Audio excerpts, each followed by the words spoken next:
You miserable sod. Always complaining about old telly. Can't you find something good for once? Did I get this one right? Galloping Galaxies.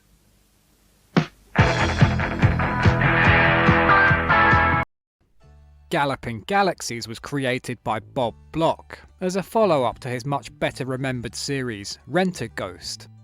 Similar in tone, sharing a writer and director, Galloping Galaxies is effectively Rentaghost in space, but unlike the latter, it's virtually forgotten, never released commercially, and with no repeats since 1988. Incidentally, are you as surprised as I was to learn that 20 years ago there was a touring Rentaghost stage musical written by Joe Pasquale? Running for just 2 5-episode series between 85 and 86, half a dozen episodes have made it online. So let's take a look, starting at the beginning, which aired on October the 1st, 1985, between Beat the Teacher and News Round.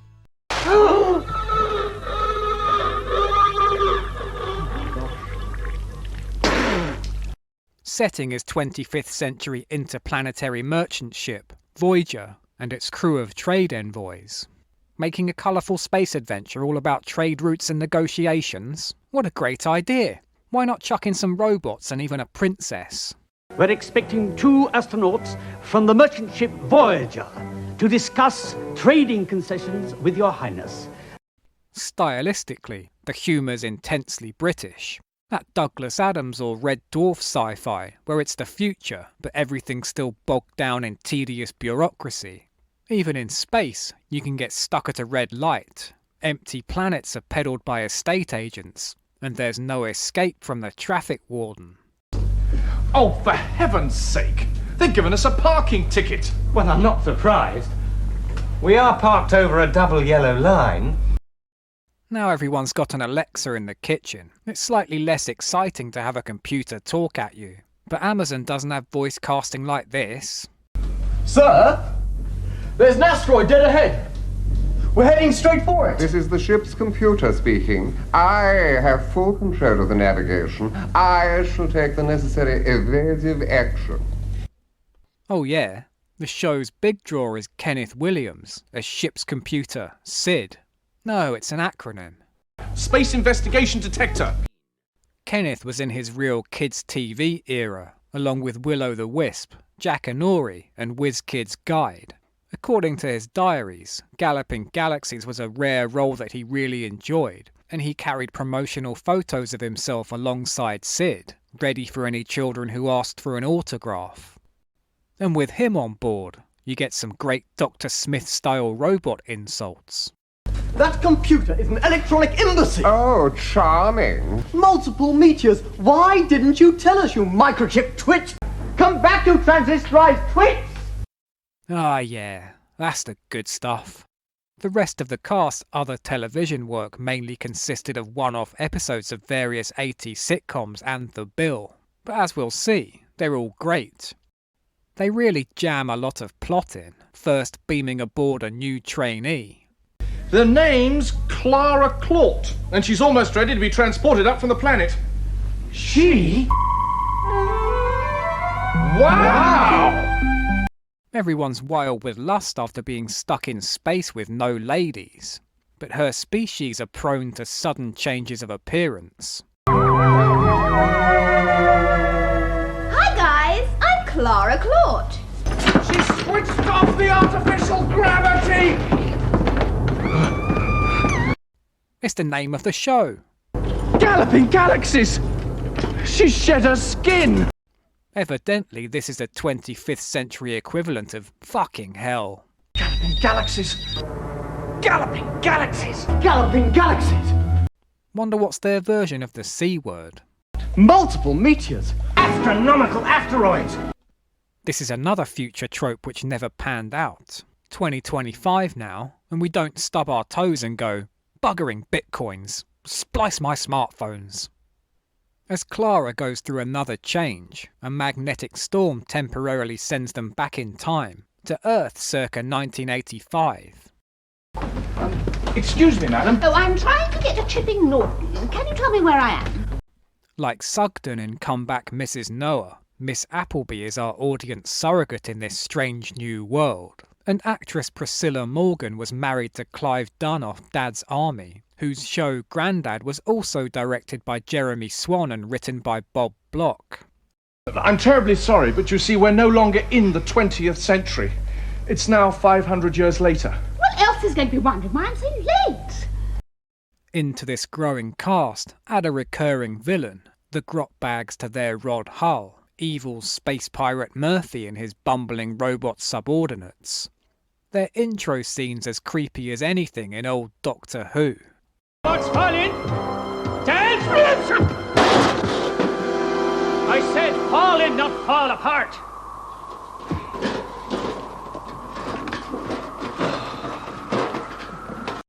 Though not as frightening as this thing in episode 6.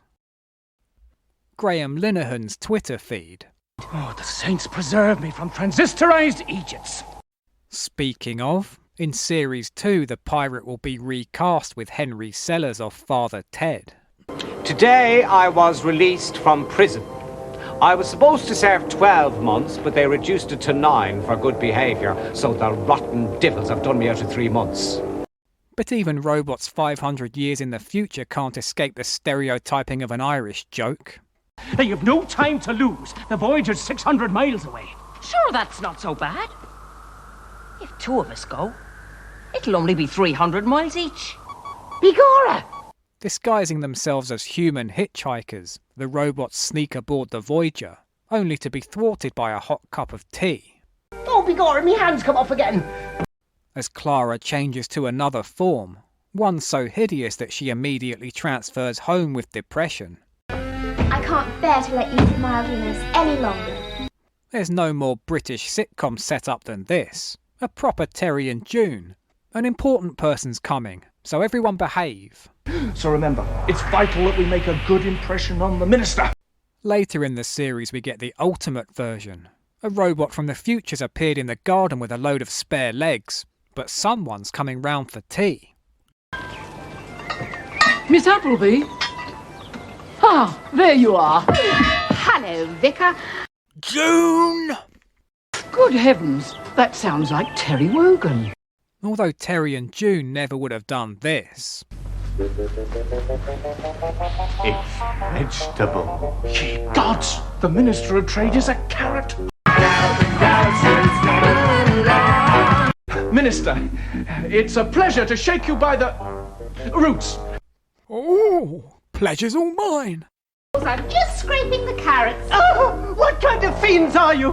Well, we're having parsnips too. My first cousin is a parsnip. End credits are the old "You have been watching" like Heidi High, giving us a good listen to the theme, which manages to be both good and tuneless. Could be near, could be far. Under the sky, and over no ground. To Galloping Galaxies.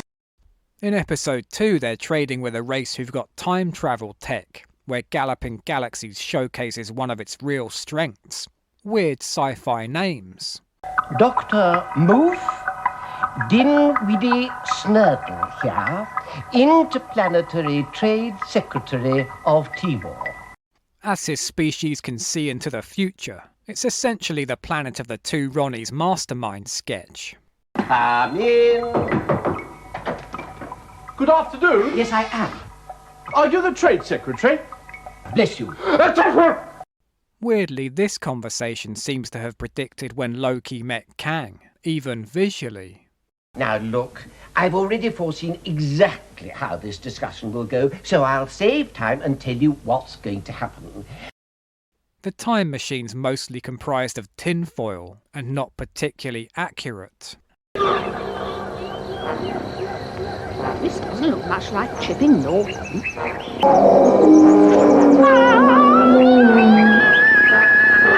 Meanwhile, the pirates' new plan is to infiltrate the ship by having a sexy android seduce the captain.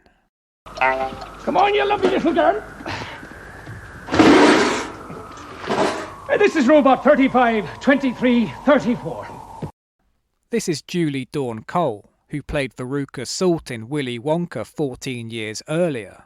Just a minor guest character, Robot 35 appeared on the cover of the first series' adaptation into a paperback.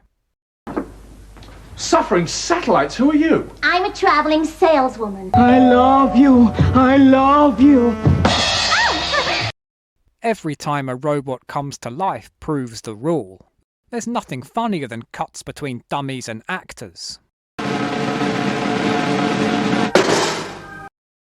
A second go at the time machine sends Miss Appleby back to William Tell times. Oh God, look at him. Galloping Galaxies. Galloping Galaxies.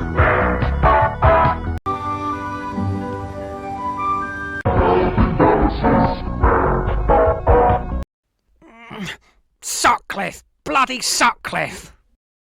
In future set stuff, you're always trying to piece together what the world's like. There's not a huge amount of lore, but the repeated cry of "Oh my godfathers!" indicates that religion is dead, and in the New Crusades, Gervais's army of clones laid waste to Harry Seacombe's robot knights. On to episode 3. Mr. Webster's secretly brought aboard a stowaway, with another lovely design. I want to see something of the galaxy while I'm still young. I'm only 198. Suffering satellites! And they're trading with a planet where everything's big, ruled by 50 feet tall humanoids, the planet Tallblight, meaning its inhabitants are called...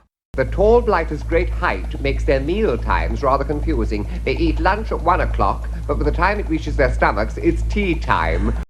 They're shifting product for a fizzy drinks firm, and I do love a big prop. Aliens are 50 feet in height. It seems hard to believe. Well, I don't deny it's a tall story. Imagine a whole planet of Robert Wadlows. 20-foot long arms, 20-foot long legs.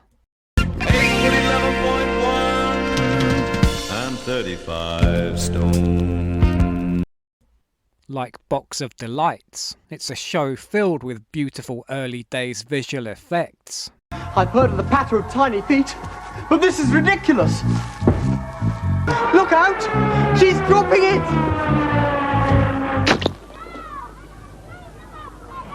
The VFX designer previously worked on Blake 7, and the visuals here are like a hug off your grandma. The warm embrace of matte lines, absolutely charming miniatures of ships, asteroids and planets. Look at this gorgeous little royal city, everything built by paint-flecked hands and left to dry in a BBC props shed. There's a level of craft and invention you only get with less money. None of that, a computer can do it later. Futuristic devices, all Kit-Kat wrappers and repurposed buttons. The monsters people in rubber suits. Though one thing the Disney-era Star Wars really understands is the need for a cute little robot guy whizzing round. Again, Galloping Galaxies beat them to it. Because I've designed a portable me. Mr. Webster's just finished building my brainchild, Junior. Bring him here, Mr. Webster.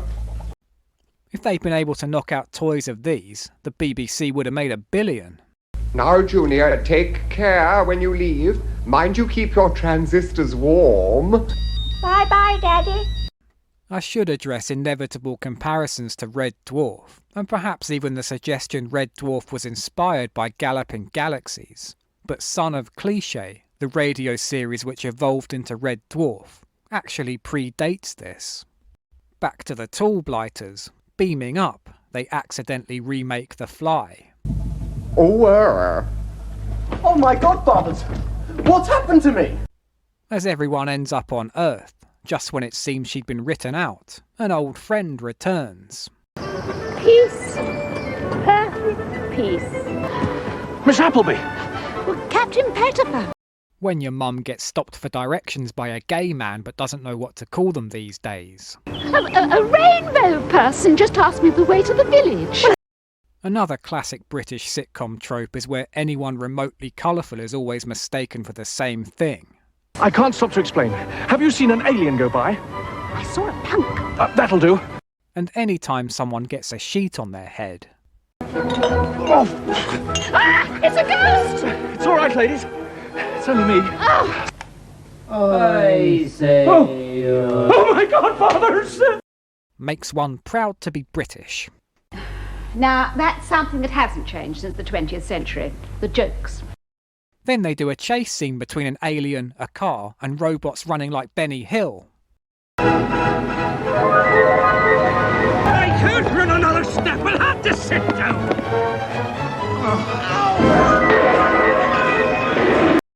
Another thing Galaxies does really well is slapstick.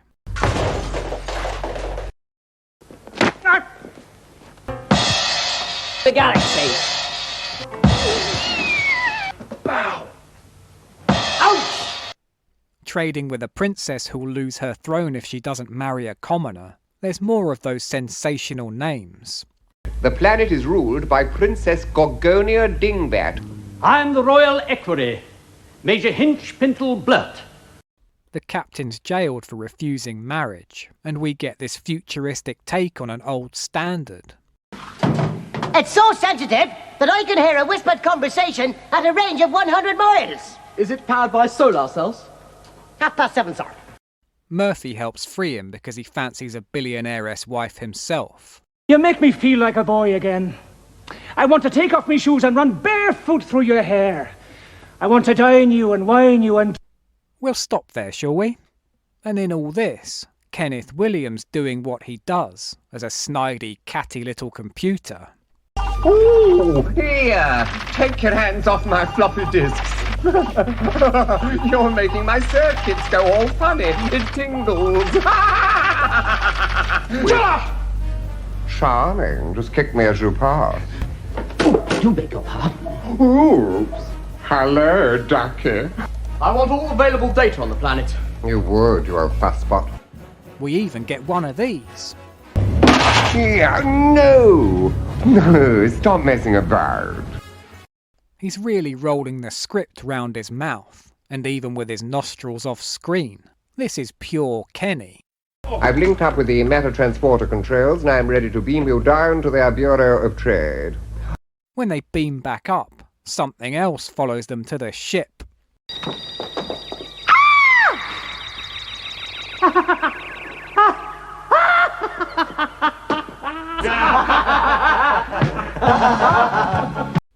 The next episode has them repairing Miss Appleby's bike, and I challenge you to find a better use of a sound effect than this.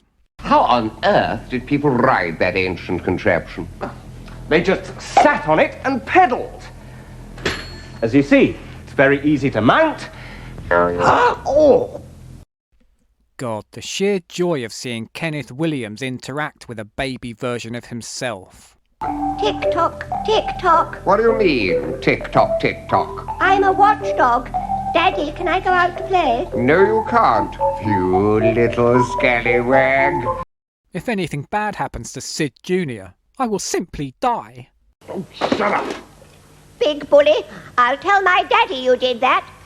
Female Robot 35's back. Not sure about her off position, though. May as well switch yourself off for the moment. Very well.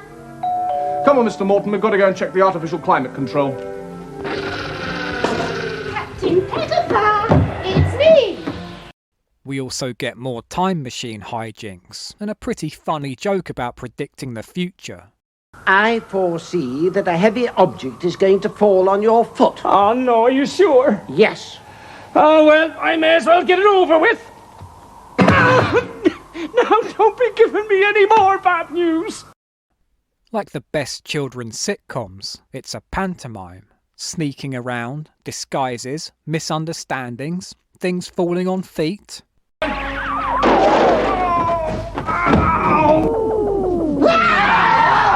The characters have all got bright and interesting designs. A crazy space name. Hi there! My name is Malfeasant Wimp. This is my friend, Felonious Creep. And the main thing about Galloping Galaxies is that everyone's clearly having a ball. We're the only normal ones here. Let's concentrate on what we came here for. And unlike most of the absolute toilet I suffer through on here, the audience are having fun too. At least, I was. Oh, shut up! bless you, Your Honour. You're a lovely man.